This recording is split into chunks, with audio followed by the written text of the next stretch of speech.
The silence isn't quite deafening, but it's getting louder. Andy Reid has to address the Chris Jones situation today. Where's it going? What does it look like? And how is this going to work out today on Locked On Chiefs?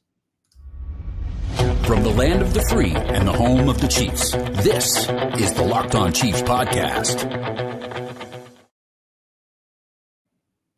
Welcome to Locked On Chiefs, everyone. We're brought to you today by Gametime. That's how you can get the tickets that you need, last minute or otherwise. You can go create an account at Gametime on their app today and use that code LOCKEDONNFL. You get $20 off your first purchase. Last minute tickets, the lowest price guaranteed. Guaranteed is something we thought we had in Chris Jones, but things are starting to change. Outlooks, responses from the staff, all kinds of things. Where are we today? Where's this going right now? And what does the future look like? As well as who are the guys that are on the bubble that can maybe grab a roster spot with this last preseason game? That's all coming up today. I'm Ryan Tracy, the founder of Rogue Analytics and Performance Consulting, NFL33.com, as well as RGRFootball.com. Thanks for making us your first listen. We very much appreciate that. And we think you would enjoy checking out another Locked On show because we have them everywhere for all the teams that you could be looking at. A lot goes in there. You can sub, you can like, and you can hit that bell on YouTube. That certainly helps you be informed when we do things like this. We are live today. It'll also help you if you're on the Spotify and Apple platforms or any platform that gives you a free podcast, because we're here 5 days a week just for you and you everydayers. We appreciate you, and we know that you know that. So spread the word. And if you just need a little bit more than every single day, we can give you a little bit more. If you want to get subbed over at 816-357-8781, you can send a text there. That is our hot, new, fresh text line that Chris is doing a ton of work on, and I appreciate it. Welcome to the show. This is kind of a big one that I didn't think we were have to get to. Chris, how are we doing? Lots to talk about, and I am Chris from Chiefs Corner. Go check out Chiefs Corner today. I actually have an article up that just came out a little bit earlier today about how Kansas City can get to the point where they have the cap space they need to actually be able to function in the season if Chris Jones doesn't show up and doesn't play, or doesn't actually get an extension, I guess is really what it's about. If he shows up, it's going to change a couple of things. If he doesn't show up, they will get cap money back, but that's not going to start until regular season games start and he misses. So lots to talk about when it comes to Chris Jones. There is a ton, and it's the topic of the day. And unfortunately, I was trying to avoid this. I don't like to talk about things that are pure speculation, but the heat's starting to turn up. And the fact that Andy Reid had to be questioned again today, which we know that he absolutely loves, but his answer had to be, there's been no communication. We don't know. We don't know when we're going to see him. We're going to, continue business as usual until we do. That's pretty standard for him. But the fact that you're not in communication, and I have to take that as a genuine response. I don't know if you thought it was something different. No, I think Andy Reid's being genuine in that. There's people that have contact with him, but Andy Reid's not one of them. So, and I think he's probably talking for Veach as well. Yeah, I have to think so. That's significant. And this is the first time. If you guys missed my conversation with Matt Derrick yesterday, Matt had the concept on it as well. And I'm coming to the conclusion that what I thought was going to be a let's ride together, let's run it back and do it again, now seems to have taken a turn. And it's not as foregone a conclusion as I have been led to believe this entire time. The whispers are cranking up around the agent world. And this could be a situation where this holdout continues. That's what I think is going to be the crux of the decision point. Chris, obviously on social media, is making some comments. I don't put a lot into social media, but maybe he's being truthful. We should go through what this looks like from the holdout standpoint. And then next segment, I think we'll come back and we'll tell you guys about what it looks like from other solutions to the issue. But I know you've run the numbers and you know the cap inside and out. What does this look like for Chris Jones right now monetarily? Well, monetarily, when it comes to fines, right now he's gotten fined just under $100,000 for missing minicamp, and penalties to date would be around $2.2 million. And I guess to be clear on that, there is a $500,000 workout bonus in there. So I guess that's technically not a penalty, but he's not going to earn it. So I included it in the penalties. So you're still about 1.7 regardless. And so that's where it starts. he's at almost $2.2 million that he can't make back. I mean, they can't forego this fine. They can do a contract extension. They can do whatever they want. They can, give him money to offset the fine if they want to, but they can't just let the fine go. He's going to have to pay it. So he's in a little bit of a different scenario than a guy like Nick Bosa, who is in San Francisco and holding out in the same regard. Yeah, that franchise tag makes an impact, though, right? Because that is a situation where it has to be signed. This is somewhat different. Do you see this just as an escalation? And can you project what happens as we go through? Say it's week 2. Say it's week 8. What does that look like? Well, before I get there, so Joel Corey was actually talking about the salary cap and how this affects Chris Jones. They're not going to get any money back from the fines. They may get the $500,000 back because I think that was expected to be guaranteed for the workout bonus, but that's not going to come until the end of the year. But if he holds out and he doesn't show up until right before the first preseason game, the $50,000 fines per day accrue until September 3rd.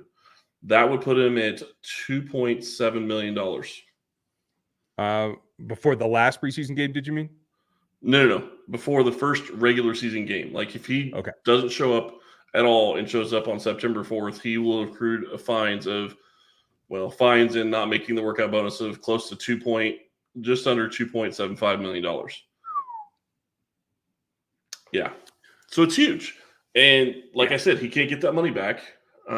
They can do whatever they want with the contract. They can write it back in for him to earn it. And maybe they'll do that if they're able to get something done. But at this point, that fine amount won't also be able to be coming back against the salary cap. So the Chiefs have lost that money regardless. That's another problem with that.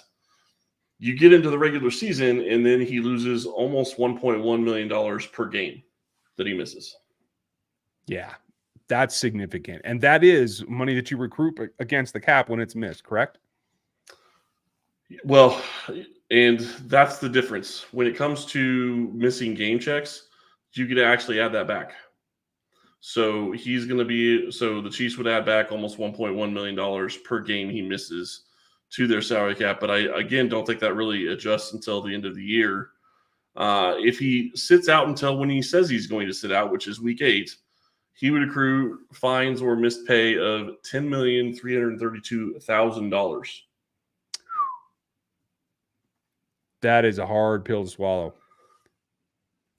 So, man, that's a lot of money. And, I talked in my article today, Kansas City's looking to figure out a way to get, $10 million worth of cap space probably free between now and the end of next week because they have to sign more players. They have to sign people to their, to the practice squad, and they've got to be ready for the season. And they usually like to keep between 3 and 5 million available. So, I talk about how they can get there, and I'm not going to say it's hard, but it's not something you're going to want to do. No, those are two separate things. And we're going to talk about what some of those moves can be, as well as what are the other options to deal with the situation once the preseason has come to an end, September 3rd hits. We'll do that coming up next before we get to who are the bubble players that we want to look at. But first, today, if you're going to go to a game and you're looking to see Chris Jones if he's back in uniform, or if you're just looking to see the story that is Patrick Mahomes, sometimes planning goes out the window. Sometimes you need last-minute tickets. Sometimes you have something that's going on in your life and you don't need ticket buying to be stressful. That's where Gametime comes in at gametime.co. You want to check them out. It's making your life easier to do the things that you want to do. There's flash deals, there's last-minute tickets. There's a number of ways that you can get a bonus there, like seeing the image of the seats that you're buying, understanding what your point of view in that particular stadium is going to be, whether it's Arrowhead or anywhere else. Gametime is the place to get your last-minute ticket deals. Don't forget the planning. I know you want to, but when you need to have it now, the deals on the tickets are right on the day of the event, and they get better as they go along. The exclusive flash deals for football, basketball, all the major concerts, comedy, theater, all of it's there. Gametime guarantees that you will get the best price, period. If you find tickets for the same section and row for less, Gametime will give you a credit of 110% of the difference. So that makes your life easy, and understanding you can go get that and have a done deal. You can snag those tickets without stress with Gametime. You just got to download the Gametime app, create an account, and use the code LOCKEDONNFL. to get signed up. That's $20 off of your first purchase right there in the app. Terms apply. And again, create an account and redeem the code Locked On NFL for $20 off. Download Game Time today. Last minute tickets, lowest prices guaranteed. Now, what isn't guaranteed is what you could do with the situation that the Chiefs are in. If this holdout continues, and my theories aside on why this holdout is continuing, but if it does, I think the fan base is certainly there, all right. You guys in the chat live, let us know exactly just how done you're with this situation you are. But I think the Chiefs are going to rapidly approach a point, like you said, that they have to do one of two things. They either have to restructure some other players so that they can have operating capital. Like you said, I would say a minimum of 8, but you think 10 is probably more in the realm of what they need? I think that's what you were going to say. The problem is you have to do that by the time that the final cuts come down. So you have a week, less than a week, as we're recording this, because final cuts are on the 29th. So Kansas City would have to have cap space open to be able to have 53 players, because right now it's just 51. It's one of the big things I talk about in the article that I just wrote is they have 51 players counting against their cap. They're probably going to free up a little bit of space when they cut some of the guys that are maybe have a little bit more money on their contracts, but it's not going to be enough to really count for the extra 2 they're going to have to carry, plus the 16 that you're talking about for the practice squad, plus any that you actually add back after you send people to IR, because there's potential that they're going to send 1 or 2 people to IR. And that's why you got to have a little money in the bank in terms of the cap. That's the way it works every year. If you guys missed who those candidates are for restructure, Matt and I went over them yesterday. Check out yesterday's show with Matt, Derek. I think you'll dig that one. And make sure you go to Chiefs Corner and read Chris's work so that you understand where the cap is, because that's what I have to do too. Cap is not my specialty. It's his. So I have to do the reading as well. But there's another option. It's not just working the monetary side of it. It is, if it comes to the point where this demand, as I understand it, has grown and is not as easy to accomplish as it was at the beginning of training camp, for example. If it just gets to the point where Brett Veach and Andy Reid have to decide we just can't do this, and if he's not going to come to the table, if there's still no communication, like Andy Reid said today, at some point, rubber's going to hit the road. There's a trade deadline there, and that is going to come down. It's going to get louder as it goes on, but it is coming. There is a trade deadline. If I'm Kansas City, though, and he doesn't show up, I'm not trading him. And the reason I'm not trading him is because there's no way you replace him this season. And I understand people are going to say you want him, you want it done, you want it over with, and I get all that. But if he shows up week 8, even if he takes 2 or 3 weeks to get into form, doesn't really matter where Kansas City is when it comes to playoff time. As long as they're in the playoffs, they have a chance to go to the Super Bowl. And if he's available to play in the Super Bowl, you want to have him on your team. You cannot replace him right now unless you trade to go get another defensive tackle, and you're really probably not going to find anybody that gets you anywhere close to Chris Jones. So the reality for Kansas City is you keep him on the roster, and you likely franchise him next year and trade him at that point. But there's a huge key there. Right. Sorry, go ahead. I would argue there's a little bit more flexibility just because you brought in a Menahue and you have Mike Nana, and you feel you can get some pass rush out of them on third down from the 3 tech. So if you had to part ways, I don't think it has to be a tackle for tackle kind of acquisition. I think it could be a tackle for an edge acquisition. Well, it's possible. A couple of guys out in Washington that are looking to be moved, didn't play in their last preseason game.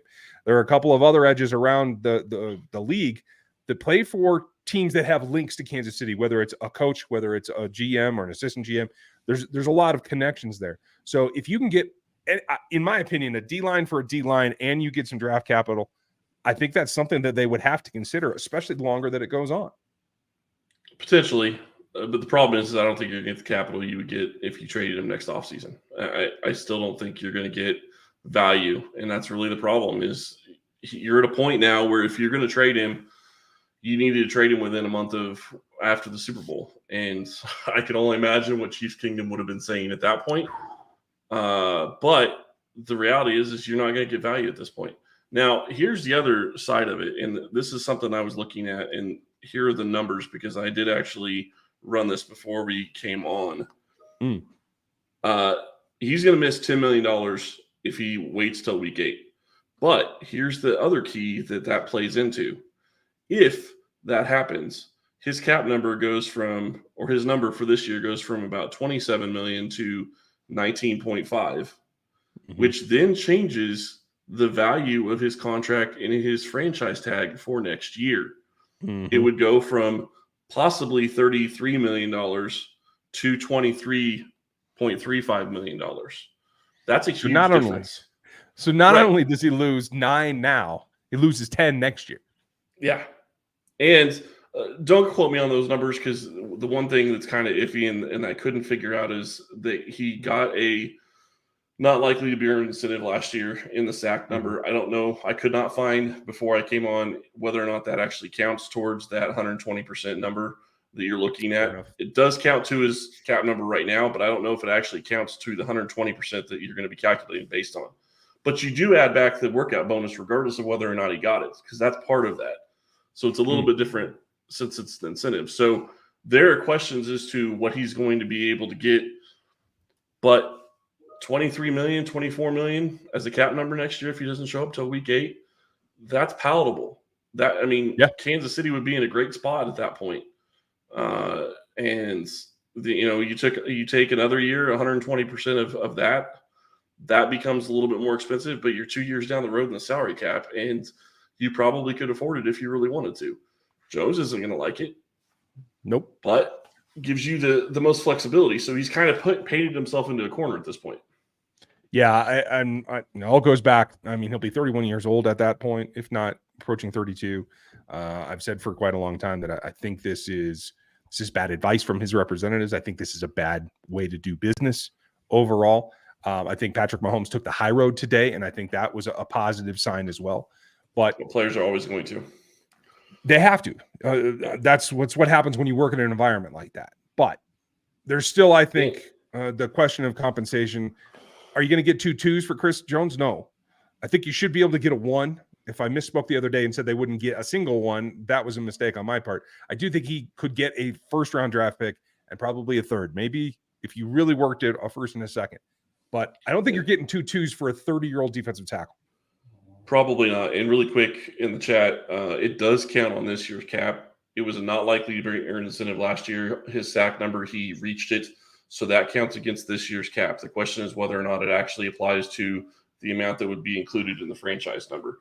That's what I'm not sure on. But it does, but that not likely to be earned does count in the next year because it's not likely to be earned in the current year. So you're always carrying forward things if things happen. And Mahomes is going to get some of that too because of winning championships, because of winning MVPs. That's kind of the way those incentives work. Agreed. So we need to talk about bubble players that might be able to secure themselves a future in Kansas City. That's coming up next. But to answer Devin one more time, I do think you can get a 1st and a 3rd.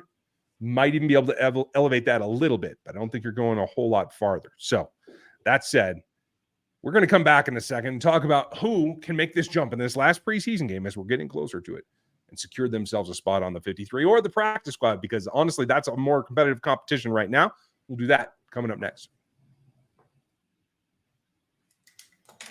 Couple of players always stand out. I think a couple of guys, there's not many spots here, right? So there's always a few guys that earn their spot late in the season, in the preseason.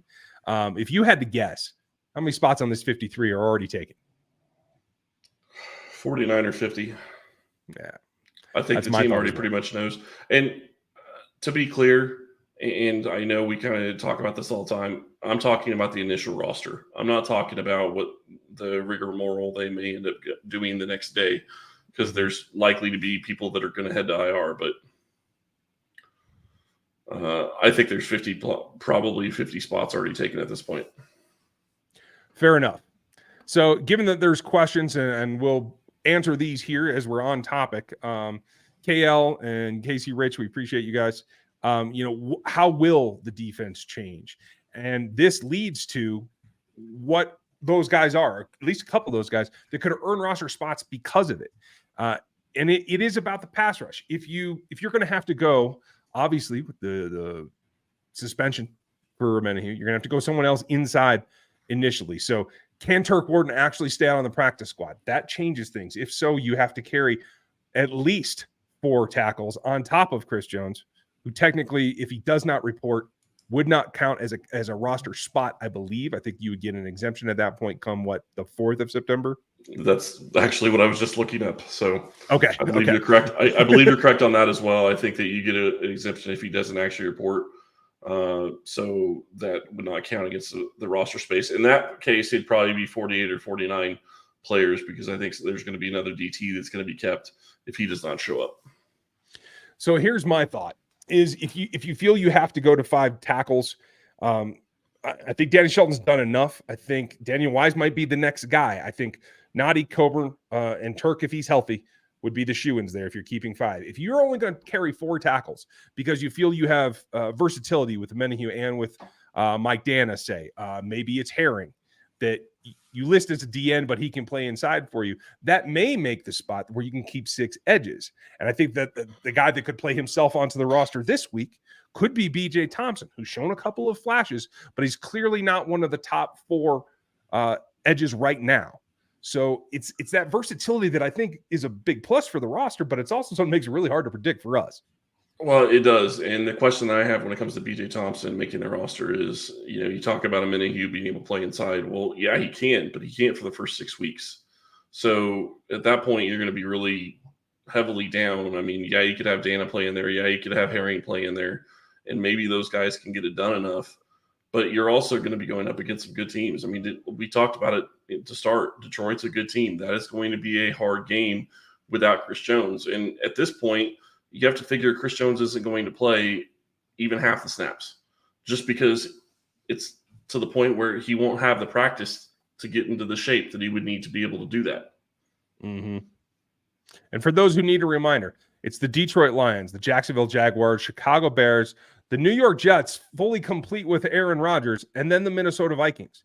So it's not a cakewalk through the first 5 games. Number 6 would be the Denver Broncos. We can talk about how much cake there is there, but we'll see what they look like by the time week 6 rolls around. I think those are some guys that could play onto the roster right now. I think the bigger question on the back of the defense is Nick Jones and whether he's going to be available. And if he's not, can Ekoboyedo play himself onto the roster? Is Halasi a done deal, or is he a practice squad player? What goes on there? The defense, I think, Matt feels that it's solidified at linebacker, so we can just call that 5 and move on. But on the offensive side, who are you looking for to make some noise in this final preseason game that might actually be able to get it done? It's tough. Offensive line is probably where you're going to be looking. Maybe running back potentially, I guess. P. Ryan has done very well, and I think that they really like him. If Prince is able to show something in preseason game number 3, maybe that gets him back on the roster. But considering he lost his spot in special teams, that's going to be very hard. And the bigger thing, when you start looking at this roster and you start looking at how players are going to be on this roster, Andy Reid talked about it when he said 7 wide receivers. The talk was you have to be somebody that can contribute on special teams to be one of those guys that they could potentially keep. And Justin Ross is a guy that has played special teams. I can't imagine a situation where he's not on this roster right now based on his play. And if that's truly the case, then a guy like Amir Smith or Morset is gone, who I think could play on to 53-man rosters elsewhere. That's really the problem. Yeah, I agree with you. That leads us to one of our last questions here, folks, as we get ready. Make sure you like, sub, and hit the bell here on YouTube. Get subbed on Spotify and Apple. We appreciate you guys being live with us. And if you want all that text information, make sure you sub at 816-357-8781 and get with us there. Lego asked a good question about the new signing from the XFL, and it's Juwan Green. And I do want to point out, he's not just an XFL player. He was with the Falcons in 20 and 21. He was with Detroit for a bit and Tennessee last year. So he's been around the league a little bit too.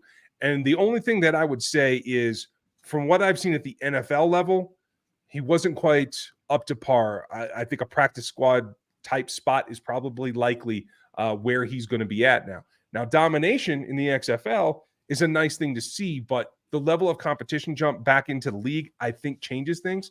So if you're hopeful, if he's your guy, cross your fingers with Kiko Crawford, who I think was destined for the practice squad before the injury.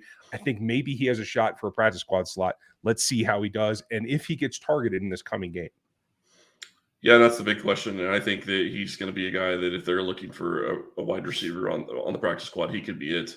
That would be the only way I think he really makes the roster. Let's go ahead really quick and do a couple of these really quick. KT and Snead go on IR after making the official roster or the initial roster. It's potential for both. Snead hasn't practiced. KT hasn't practiced. We haven't heard anything else extra. But then you get into other guys that you would think that would need to possibly do that, like Nick Jones. I mean, you're getting into pretty deep waters with how many guys you would be having to consider that for. Yeah, I agree. And right now, I think it's a toss-up. Very optimistic words coming out about KT and his return for week 1. Could it be Snead that's more likely to need an IR spot right now?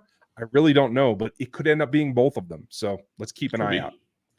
And I do want to touch on this. They cannot transfer. They cannot convert any more money from Patrick's contract other than his salary.